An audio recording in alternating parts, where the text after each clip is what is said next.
Umuaga.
biko unu na-abata online na agwa ya bụ share so na agwa ya bụ nọ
anyị na-asị ka mkpụrụ obi Mr. Alphonsus Okechukwu Udeh zuru ike na ndị ọkwa.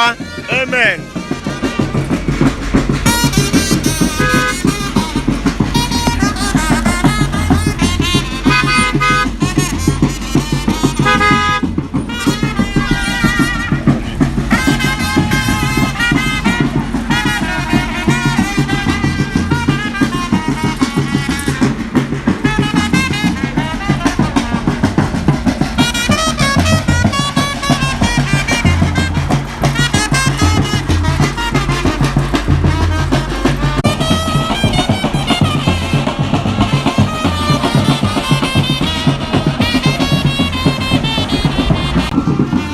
Okechukwu Udeh.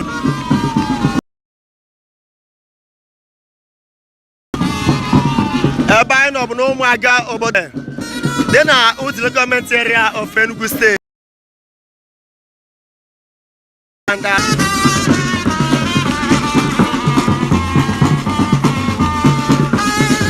you can say the convoy is very long.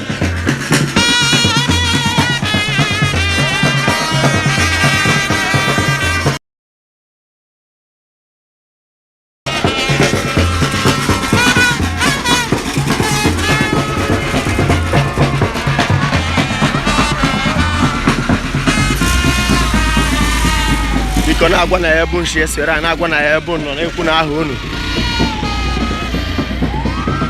odogwu na Istanbul.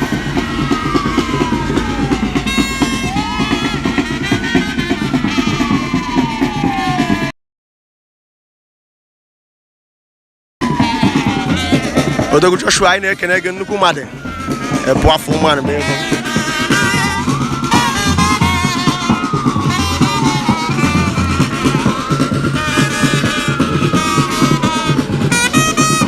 Joshua Chinedu odogwu na Istanbul anyị na-ekene gị.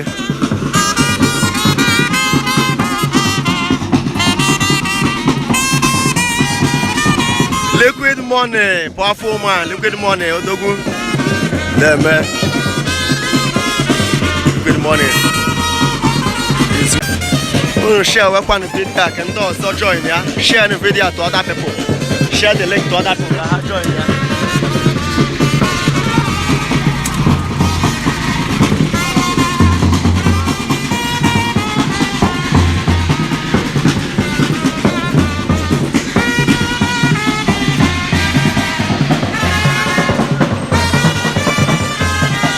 Na humune liquid money in Istanbul na humune.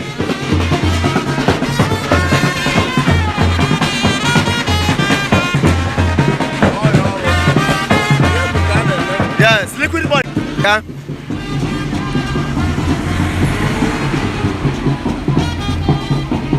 Adiha ezi ọkụ bụ ekwulu.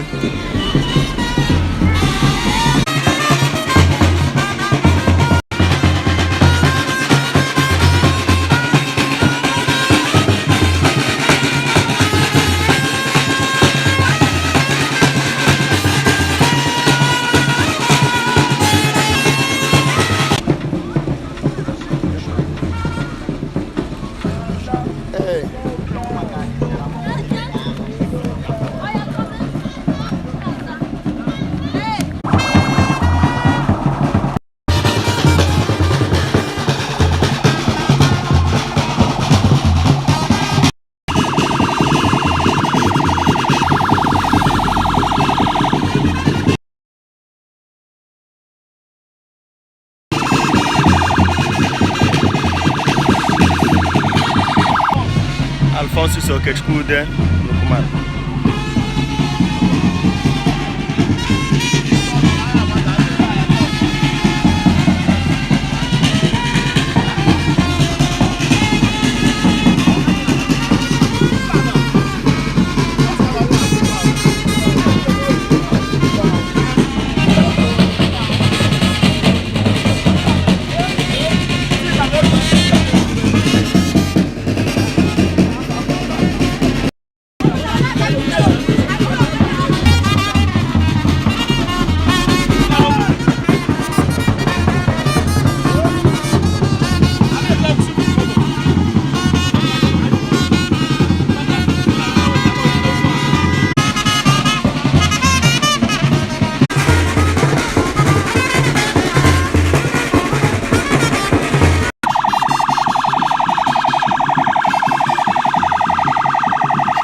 us in our YouTube channel, Amoko Community TV YouTube channel. There's a lot of videos there that you will watch that is so interesting, different videos.